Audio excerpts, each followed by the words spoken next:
Hello, everyone. Welcome to the weekly show of What is School For? My name is I'm the CEO of Classroom Without Walls and the host of this weekly live streaming show.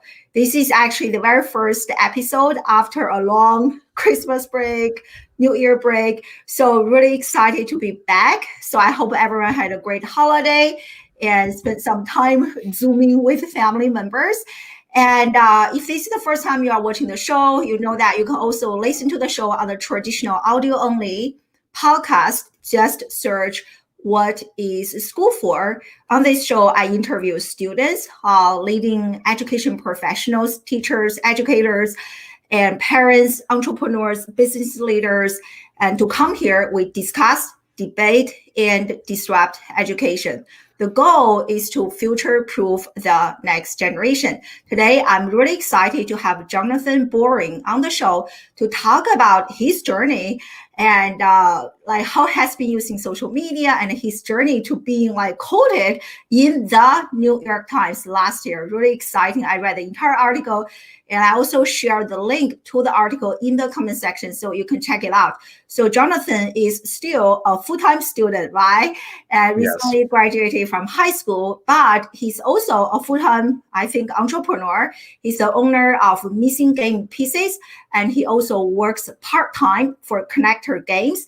And also he has amazing video editing abilities and skills. I was just commenting on his background. I need that set up. I love the purple red combo lighting. Really, really nice. So he manages quite a few big social media accounts on YouTube and TikTok, so which we're going to learn more later, and how he's managing everything more better at time management than myself. And as always, a big shout out to StreamYard for being a sponsor of Classroom Without Walls. Over the last several years, I have tried so many, you name it, almost all the social media, all the third-party tools to go live out there. And StreamYard is my favorite. So in the comment section, you will see a link that allows you to try out StreamYard for 2 weeks for free. So check it out. If you have any questions, send it to me. And we're live on Facebook and LinkedIn, YouTube and Twitch and Periscope. Very soon we'll be only on Twitter. And so let me know. I see quite a few of you already here. So let me know in the comment section where you are joining us live from, social media wise and geographically speaking. Before I chat with Jonathan, a quick personal announcement. I know this introduction is getting longer and longer. And so next Thursday, I'm actually hosting a free live masterclass, okay? And let me share my screen real quick. So I will be talking about, this is the question that I got asked a lot. So I'll be talking about how to raise successful teenagers and young adults despite our broken education model. So next Thursday, and so here are the 3 things we're going to discuss. The first one is the 5 best kept secrets about the current education model that are holding our children back from becoming confident and successful. And the second one is about social media, which is what we're discussing today. The third point we're going to discuss on the live masterclass is a powerful framework, which is my framework that I have been using to future-proof the next generation. So check it out. The link is also in the comment section. So Jonathan, welcome to the show. Thank you for that super long introduction. It's all good. Yeah. So. And hello, everyone. Thank you for joining us live. Happy New Year to all of you. We have people from all over the globe joining us live. I hope everyone had a great holiday. So let's get started. As I mentioned earlier, and last year, during the middle of the pandemic, your story and what you do got quoted in the New York Times, and that is amazing. It is still on my bucket list that I hope one day, right, I will be quoted in the New York Times. So share with us, how did that even happen, and how did they even discover you? So unpack that amazing story for us. Sure. Yeah. Well, first of all, thank you for having me on your show. I really appreciate it. Yeah. So I decided during my senior year of high school, okay, let's take an an extra college class. So I took a class called Avixa.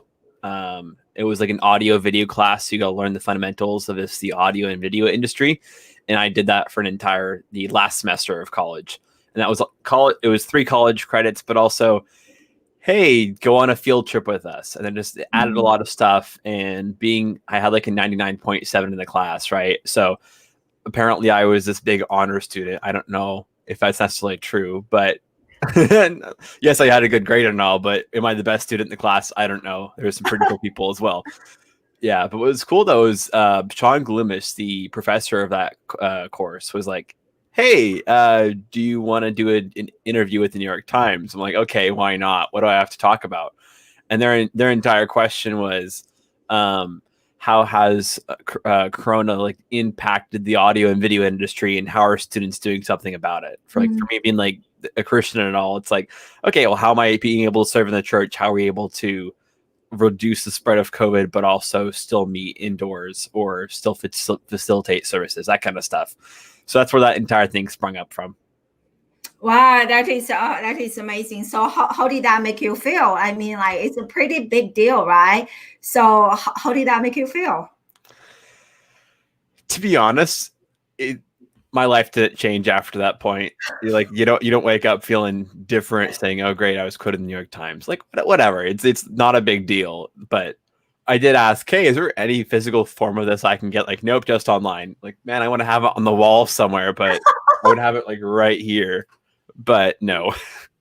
But I think it's pretty amazing. It's nice that you don't have a very strong attachment to it. But I think it is a big deal. When you look around, how many high schoolers, right? When that happened, you were still a high school student. Like, how many high schoolers? I have worked with thousands of students. I have never met one as a young age being quoted in the New York Times. So to me, that is amazing. It is a big deal. Like, many of my friends who are entrepreneurs, every day we're talking about social proof, right? That is a strong piece of social proof. So I want to, talking about young age, which is also mentioned in the New York Times article. Everyone should check it out. The link is in the comment section. Okay. And so in the article, it was mentioned that you actually started kind of doing video editing when you were only 13.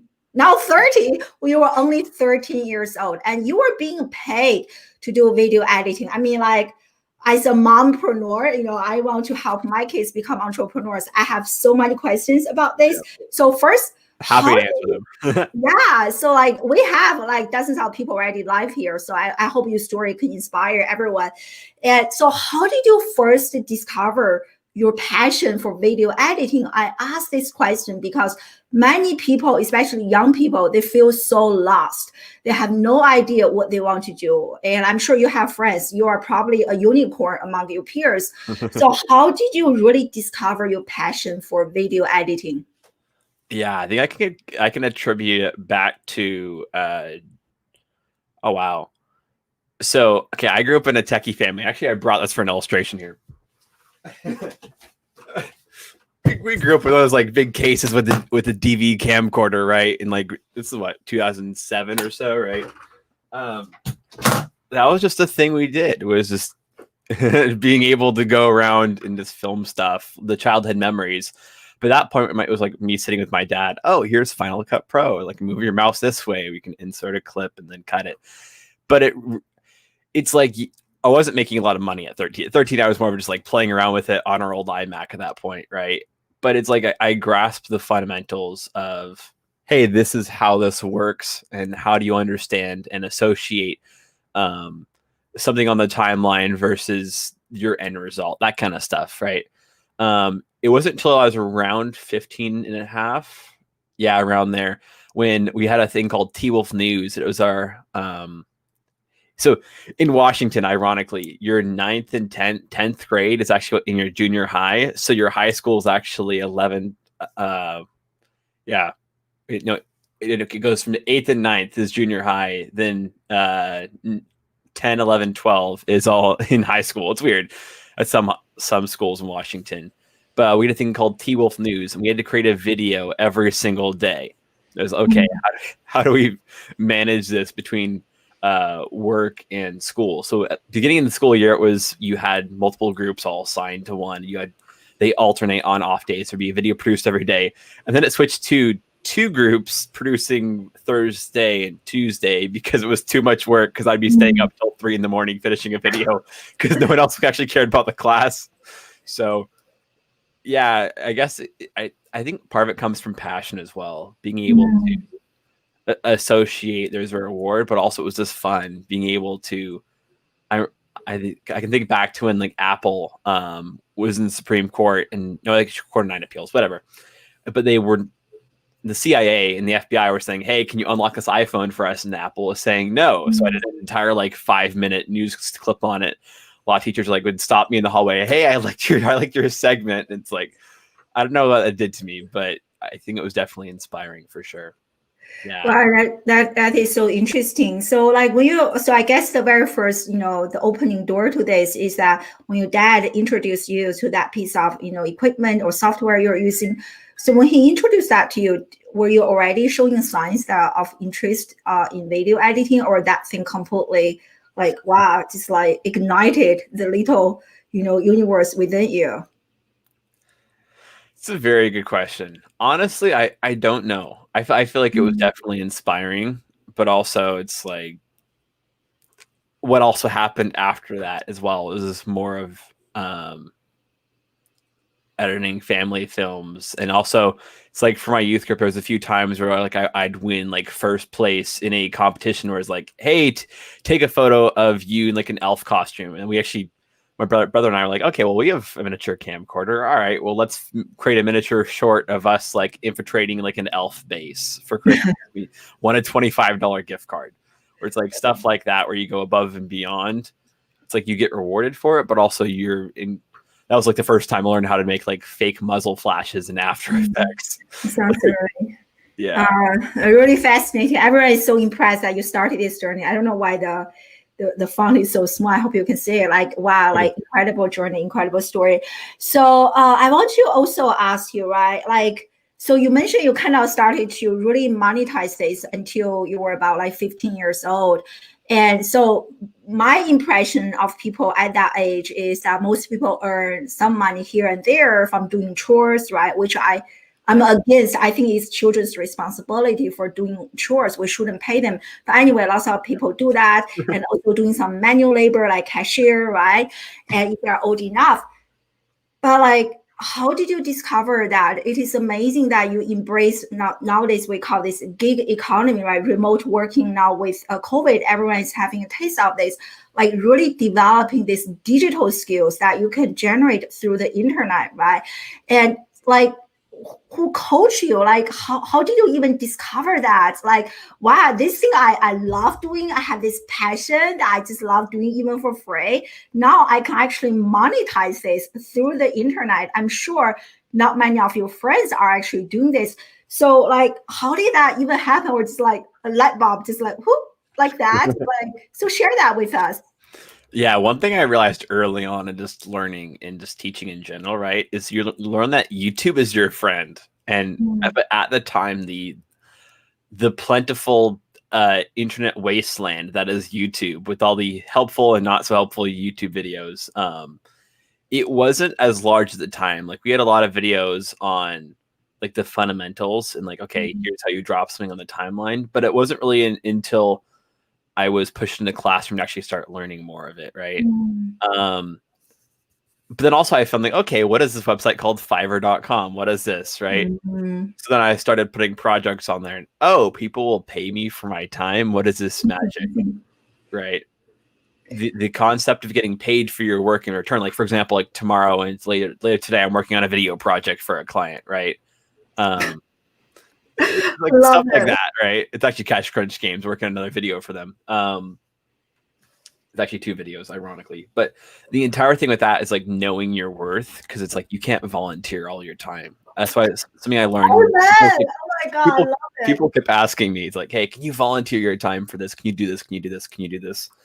I've learned now it's like the only thing I'll volunteer for is my church. That's about it now. It's like it's not fair to my paying customers if I volunteer the entire time. I just do that.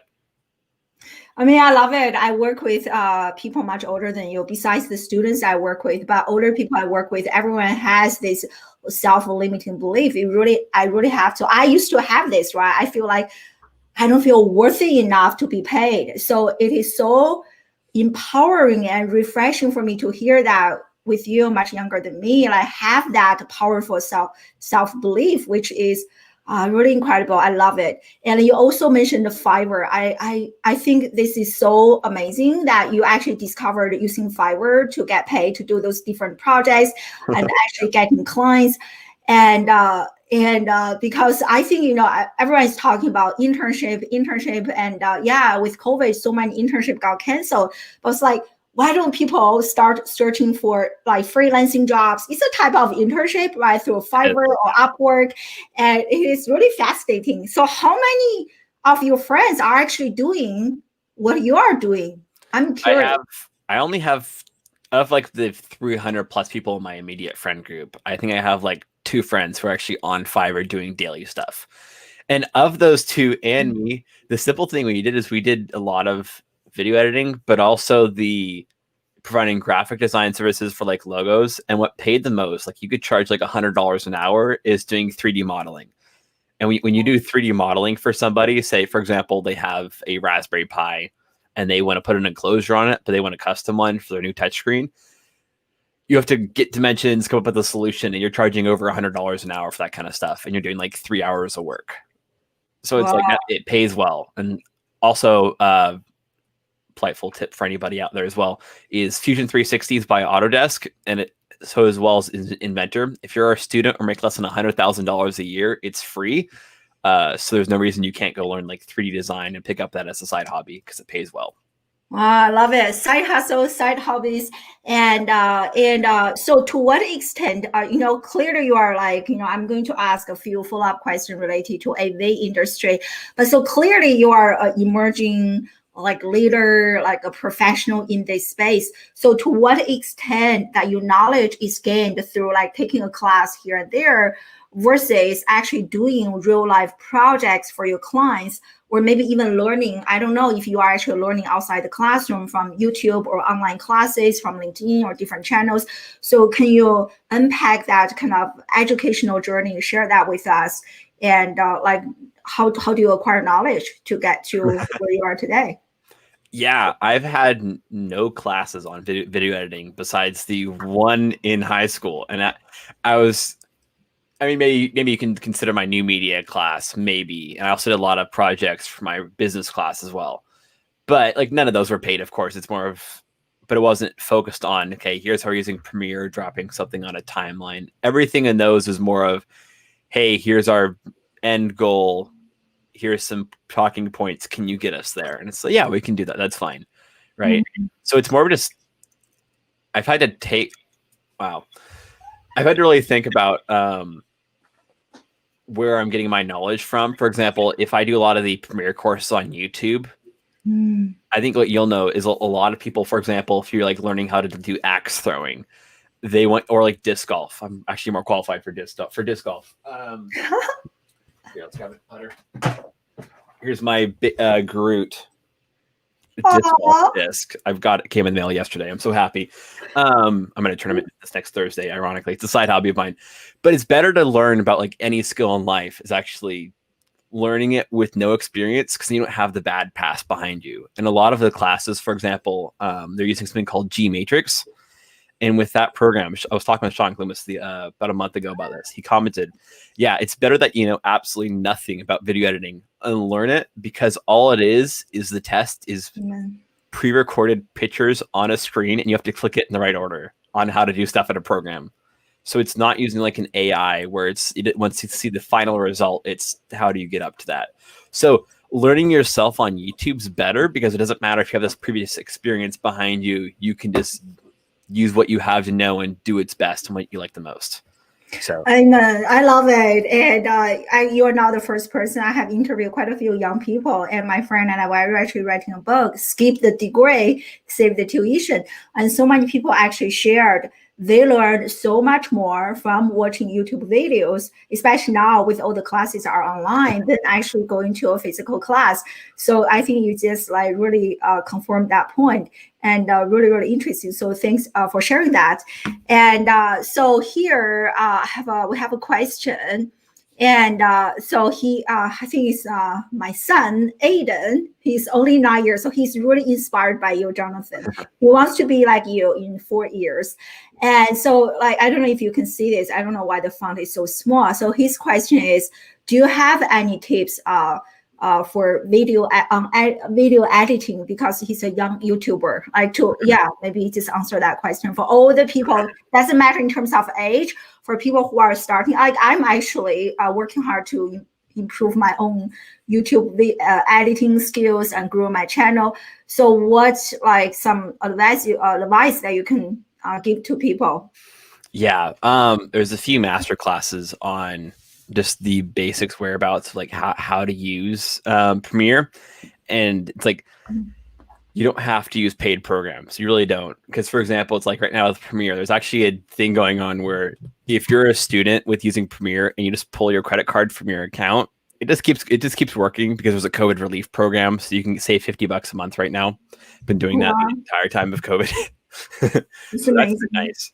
Yeah, but something with video editing you'll learn pretty quick is a lot of the small mistakes that we make. You don't know the final person watching it or the final result. People will not notice it for the most part.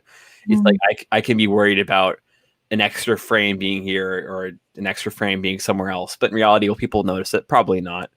So you have to be careful not being a perfectionist. I think most of us, people like you and I, we want to be a perfectionist because we want to show off what we want to do, but also if you don't produce anything, how do you grow from it? If we're always trying to make ourselves better. For example, this past week I'm like working on a game in Unreal Engine because I was bored, right? So I'm working with Investment Joy 1.5 million on TikTok, and we're working on a laundromat game where it's a fun project. We'll be more released on it next few months. But what's cool about it though is I don't have that much knowledge about Unreal, and you just keep learning and learning and learning. But it's like, don't be afraid to play around with programs. It's like you're not going to screw anything up. It's like it's not like we're cutting film and cutting it and then taping it back together anymore. It's like you can just make mistakes, have fun with it, play around with it. Yeah, I love this, real life learning, which I'm such an advocate. Also reminds me of what you shared earlier, right? It's better that you come into this with no kind of theories, background, no prior experience, that you actually start brand new. And like, in fact, many students I work with, they are like kind of high school graduates, college age students. I have to spend lots of time to do the unlearning process so that they can like relearn something new. So I think that's a really great point you made earlier, that, start fresh. Don't feel intimidated, right? That you don't know anything. Sometimes that's actually a good sign that you can actually learn and master something faster without going through this unlearning process. So you mentioned TikTok, and it is something that generally parents I work with, they are so afraid of social media, right? You have to be careful. It gets very addicting, I will say. Yes, totally. Yeah. I think my argument is that I think social media is not the root of the problem. The problem is how you are actually using it, right? Just like everything else in life. So you mentioned TikTok and YouTube. So I know you actually manage social media or content for quite a few big YouTube and TikTok. We're at 5 creators right now. That's amazing. Yeah, that's referring to my friend Ashton and I. It's brainingforce.us.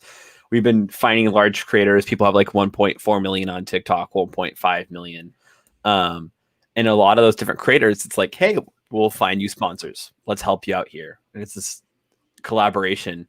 I have a lot of talk about like TikTok, so people in the comments need to ask away, and I'll answer any of your questions, because I've been studying the algorithm now about just how TikTok works the past 4 months now. Wow. It's like understanding how it works, because I came in with the precept of, okay, just make a video people want to watch the entire time. People will watch it, and then TikTok pushes it. That's how it works, right? But I didn't realize, you need to post 2 to 3 times a day. and then every single day use a program to have scheduled posts. Don't reply to every single comment. Actually leave some people left on unread. Don't even reply to their comments, because what it does is it encourages other people to answer their question, which then encourages more engagement. I always want to be Mr. Nice Guy, and I didn't think about that. That's actually interesting. Can be probably applied to other social media platforms as well. You know, again, it's like, I don't want to be rude and all, but like leave people unread sometimes. That's a good hack. You know, learning by doing. Right. I used to teach social media when I was a college professor, but I didn't really understand it until I started practicing this. So you mentioned their website earlier. Is it called brandingforce.com? Yep. Yeah. Branding, BRANDINGFORCE.US. So that site is for people to discover you guys and to work with you. So you only work with like TikTok accounts have how many 1 million above? So our current threshold, our lowest we have is 300. He just reached 357,000 yesterday, but he was at 250,000 2 weeks ago.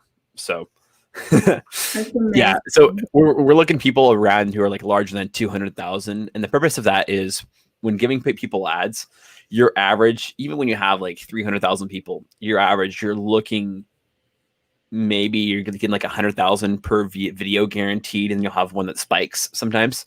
It's when I go to an advertisement, for example, like StreamYard. If I would say, hey, can you guys pay us $1,000 per video? We can guarantee 100,000 views. If you don't get that, we'll just give you a refund, right? Oh, well, wow. if this person keeps not getting to that threshold, well, we're not making any money, right? No. I love that business model. Yeah. So it's this predictability. And what I've noticed as well is a lot of larger creators, they'll get a lot of likes, but then low engagement. And it's like, how do you captivate and engage your audience to actively comment on your videos? Mm-hmm. That's the hard part as well. Like, yes, there's some secret sauce to that as well, but there's not that. It's like pretty much everything's public knowledge. It's more of just being consistent and creating videos your people and your audience want to engage with. Yeah. I love this because when it comes to career choices, many people are thinking, I'm a doctor, a lawyer, or a failure, right? But now I actually just had this conversation with some of my students. We reviewed the World Economic Forum, and actually content creation is a very popular emerging career field.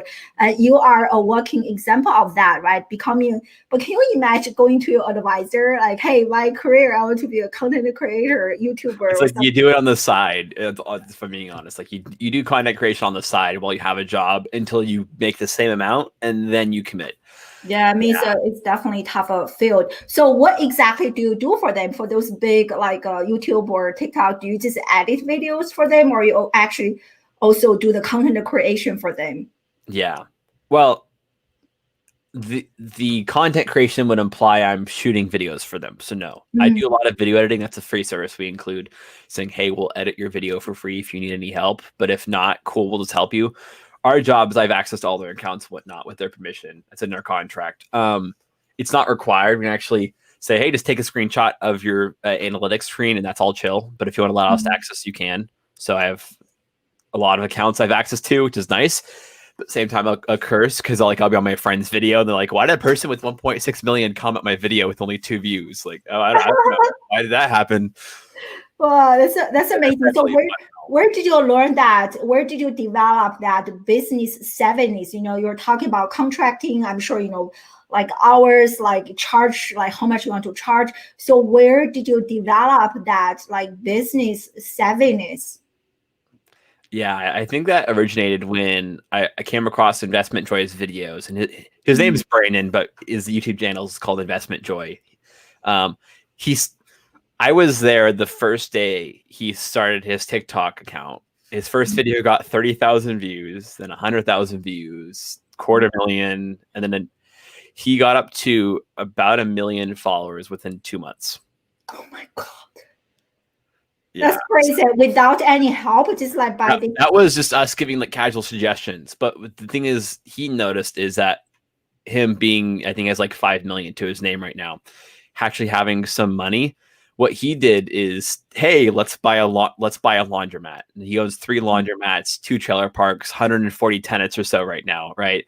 And he just brought people along that journey. Oh, someone made a fake bong or a crack pipe in my laundromat. Let's talk about it. And that video gets 1 million views. Like, okay, that's weird. Wow.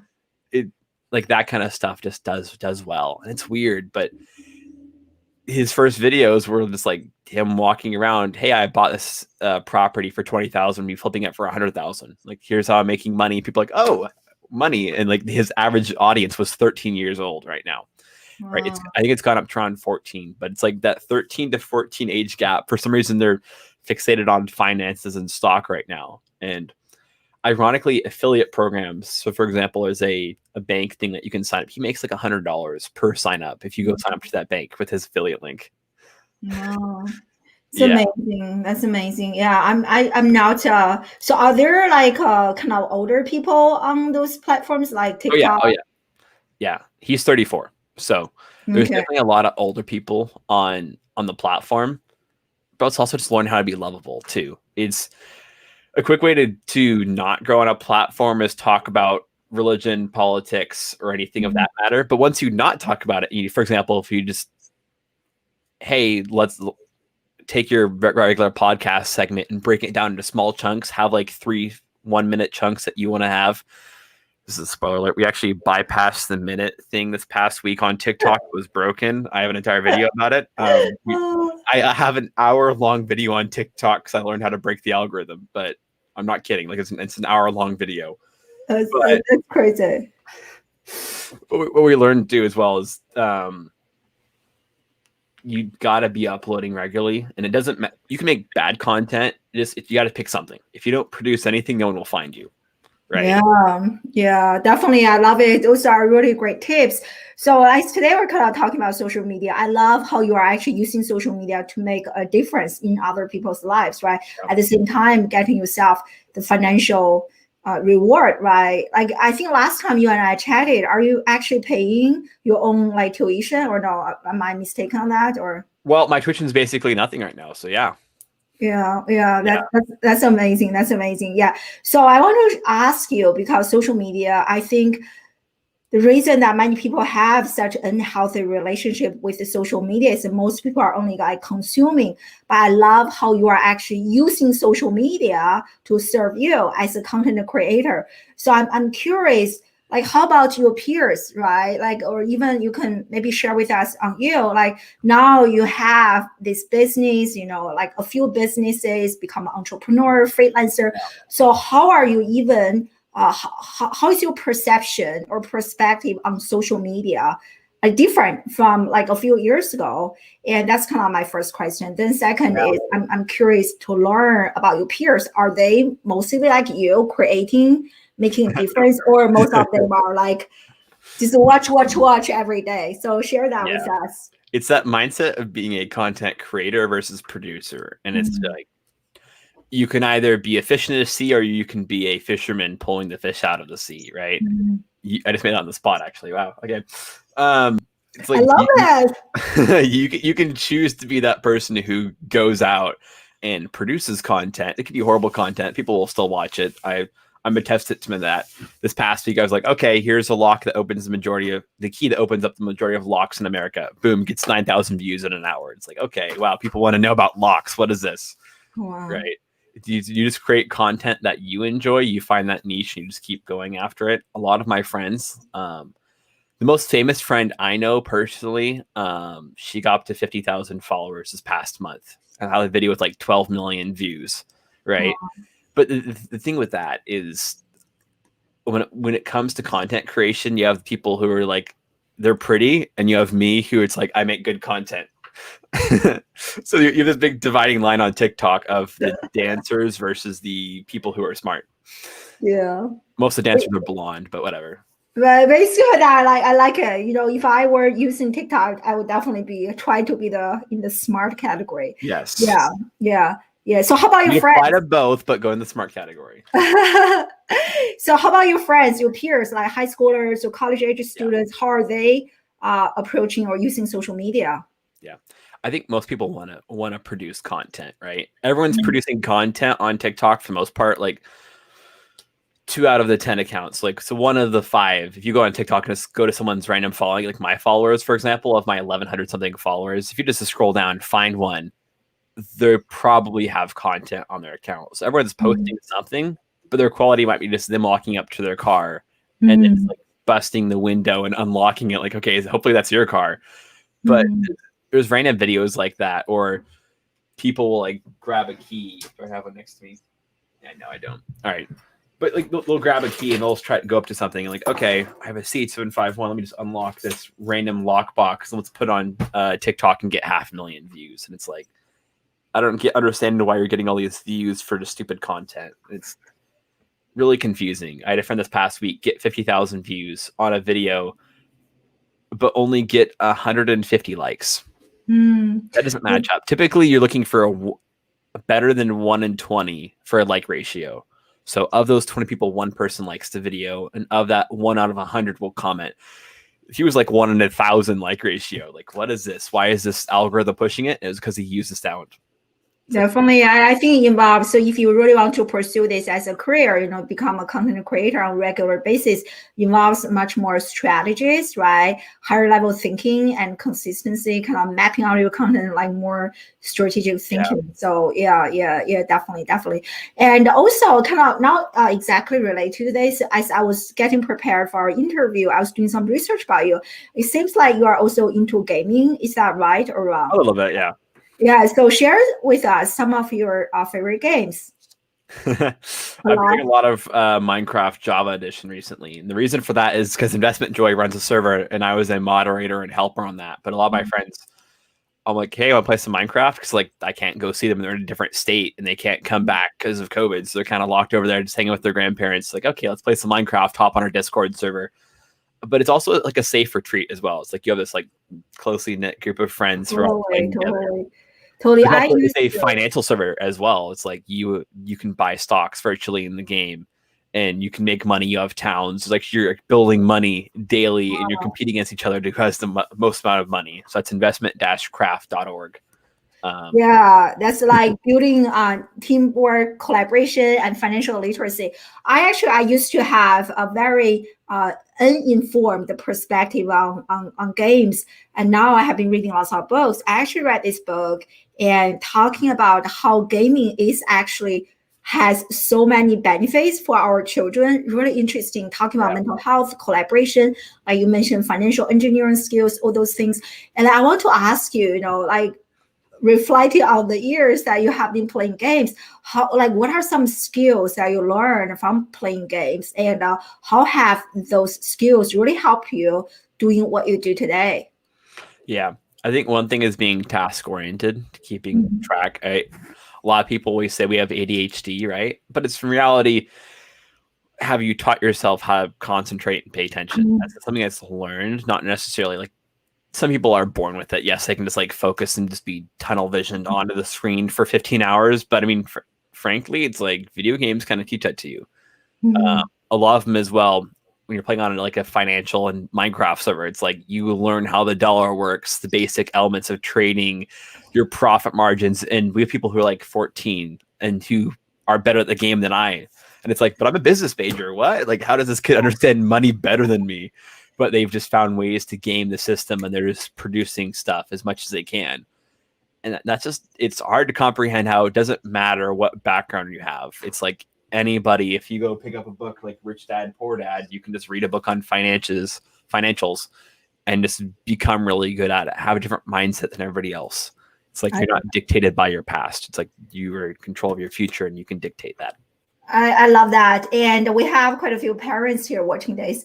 So like most parents, when it comes to games, right, this is a very common discourse that I hear. You have to do your schoolwork unless you finish days, otherwise you can't play games. Or many times they use that as like a way to punish their children, or they have this huge amount of fear when it comes to games, right? And occasionally you will read on the news like this person has been playing for like 3 days in a row and kill himself, whatever. Yeah, I've been that person, so so give but clearly you have paved a very successful path for you.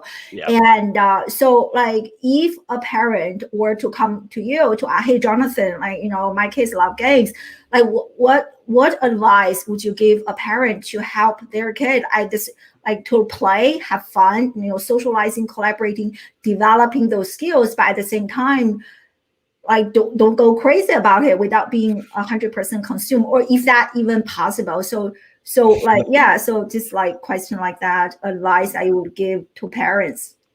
Yeah, I see that question a lot because there's been a few times where I've actually gone out to gaming expos as well, just for fun, because I help the video game design class. I'd volunteer in there quite a bit because it was a free period that I have. So I just go into the other classroom and just help during that time. They had a 3D printer as well. But a lot of the students, they wouldn't be able to play video games at home, so they'd play during class. The parents are like, hey, you can't play video games, you have to do schoolwork. So a lot of those classes, including like our business class, became people play games at school because they could, because their time wasn't restricted, and they go home and do homework, right? And it's okay, which comes first? Education, of course, right? But it's also like, what's the purpose of playing video games? It's like to have fun. And it's like, I'll flip the question on the tail end. How do we make education fun, right? We make education engaging so people want to actually do their homework rather than play video games. I think it's kind of, I wanted to be a teacher for the longest time, right? And be a CTE teacher, teach business, and just like go out with virtual enterprise and compete. But then I realized, oh, well, I can just make YouTube videos on how to do it and they'll get 1 million views. If I just make a good video, oh, I'll make more money than I do a teacher and it's more fun. Okay, I don't have to grade homework. So being content producer is awesome and all, right?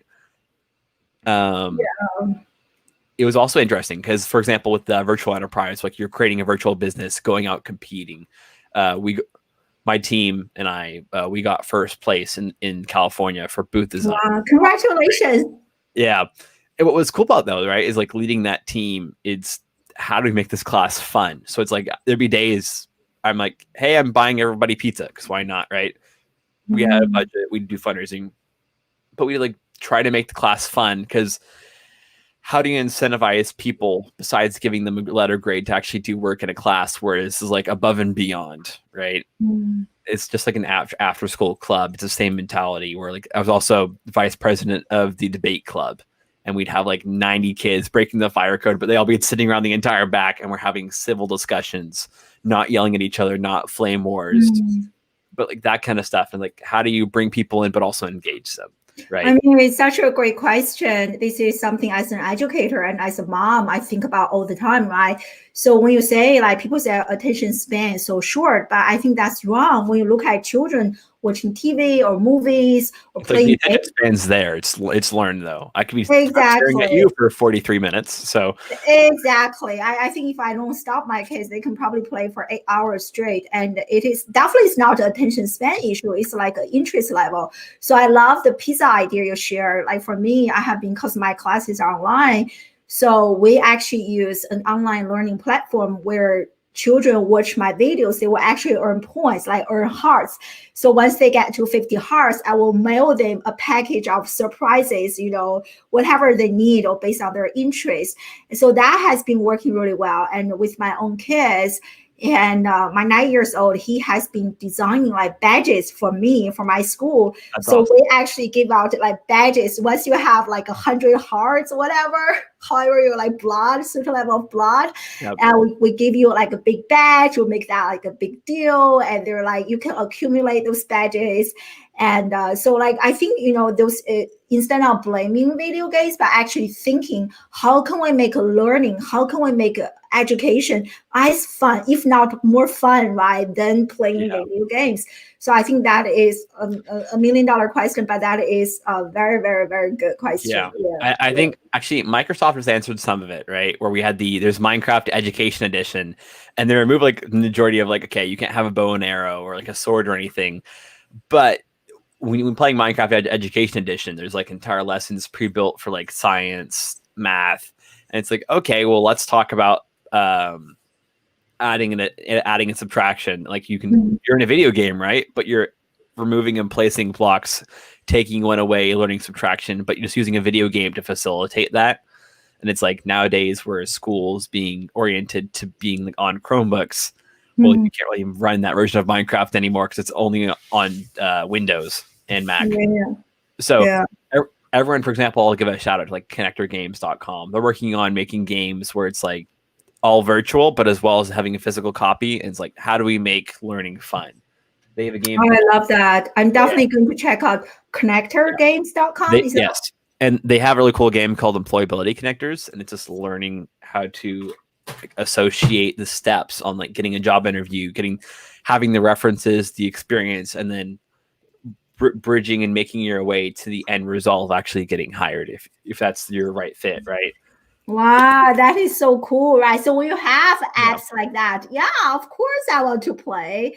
Where it's like so fun, so interesting. I think, you were talking about mindset shift. I think it is definitely a mindset shift because most educators and parents, when they think of social media, when they think of games, it's like bad, right? It's like black and white. This category is just bad instead of really understanding why those things are so appealing to our children and what can we learn from that and apply to this thing that nobody seems to be interested.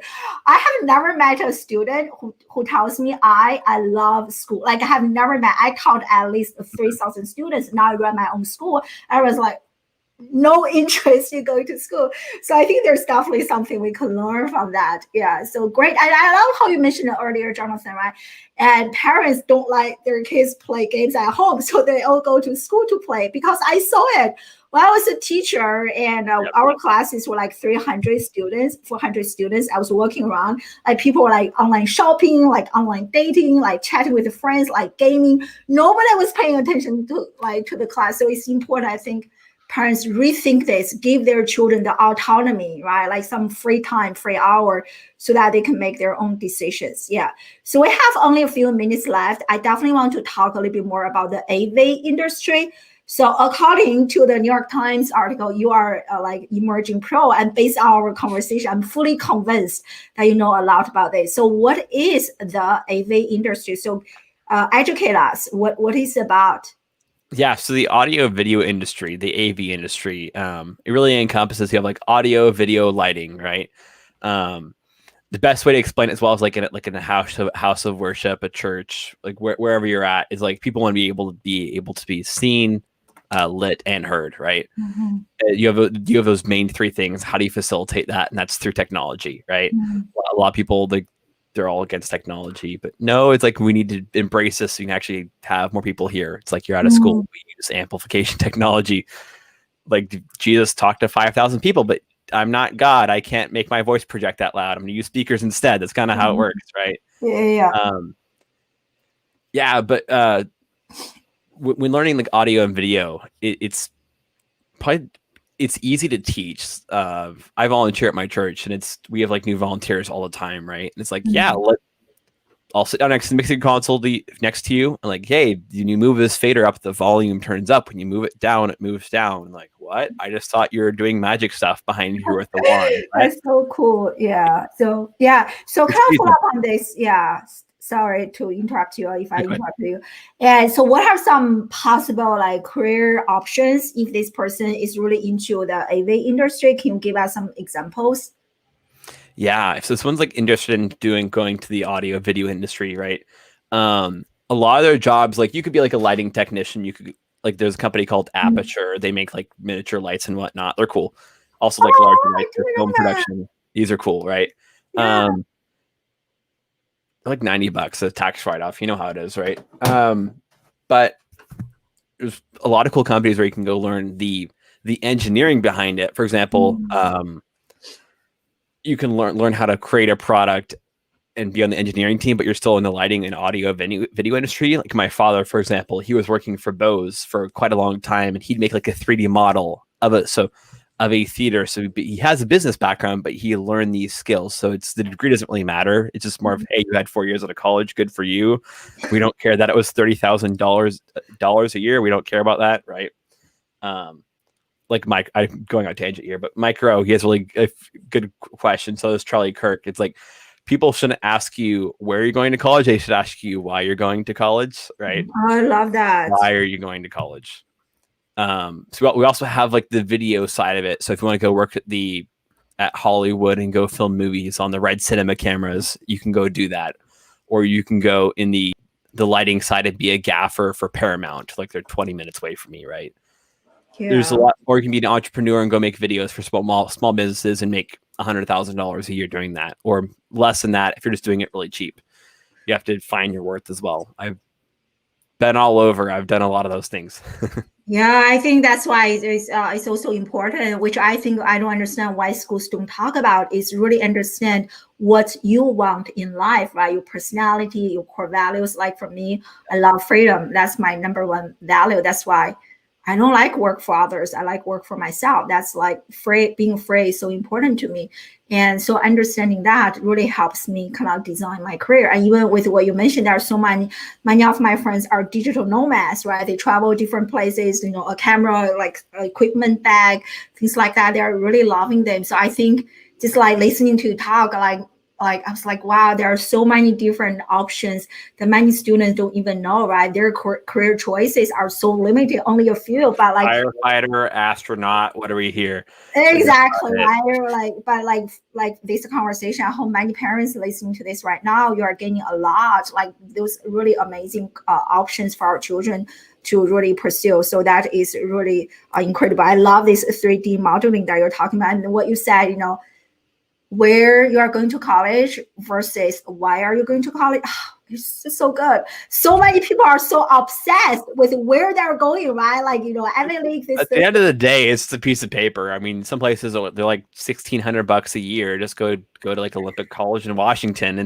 It's dirt cheap, and you just crank it out. It's community college that offers 4-year degrees. Let's go get a business degree. I mean, exactly. I don't know if you know Seth Godin. I interviewed him, and he has this really powerful article talking about how much more value that we're giving to this piece of paper than it actually deserves. I think amen to that for sure. So like I truly believe behind every great kid there are great, amazing, or if not greater parents. So I'm curious to learn like how, like clearly you are a very non-traditional student. That's why I love your stories so much, right? Like I say, being a unicorn.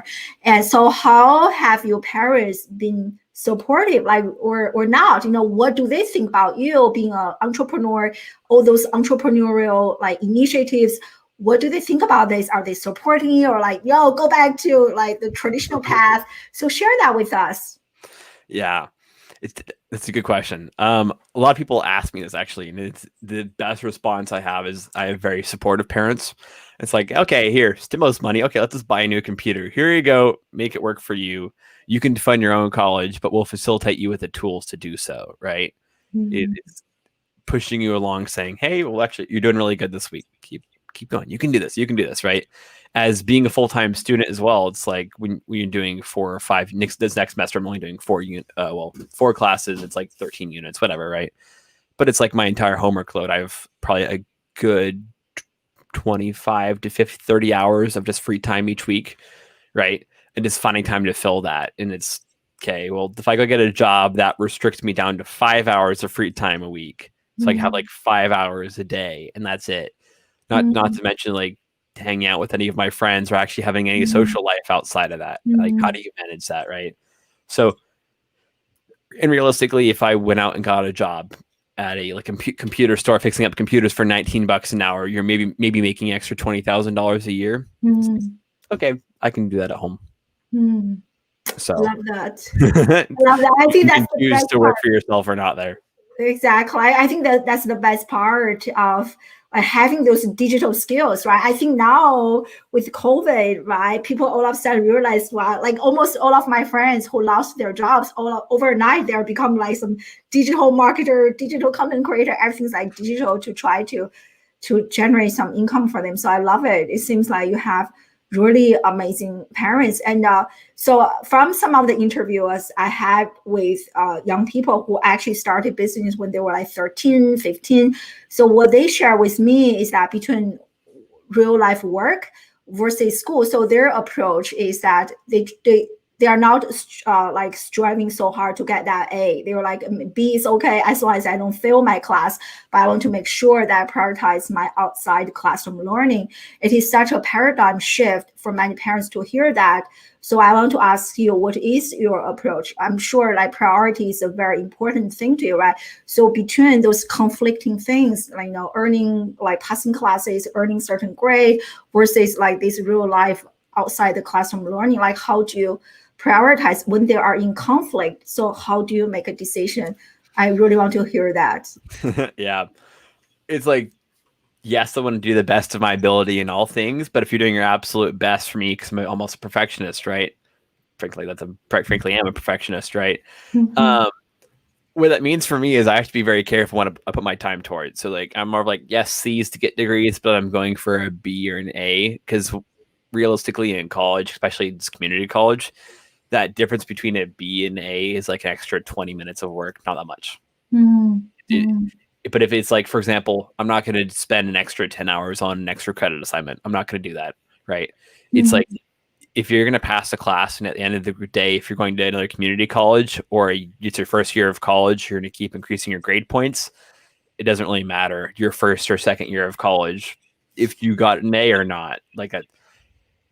But also it's like, you can, instead of taking harder classes, if you take the easier class, for example, it's like if you're going to college, you can take like algebra 1, algebra 2, geometry. You don't need to continue where you were in high school because there's a certain requirement. All they care is that you got an AA degree, so you can take an easier class, thus getting better grades because they look at the grade before what class you took typically. Oh, you had a 3.5? That's cool. Oh, you only took a lower class level? What? So taking easier classes, I'm not going to shame you for taking easier classes. I get it. Yeah, I love it. That's pretty much what I learned from all those young entrepreneurs. They were trying to balance everything. It's like they hack the system, right? Try to not work harder, but actually work smarter to figure out. My counselor was very confused when I said, yeah, I don't care about higher level classes. Just give me the bare minimum. And like, okay. Exactly. I mean, going for a degree here.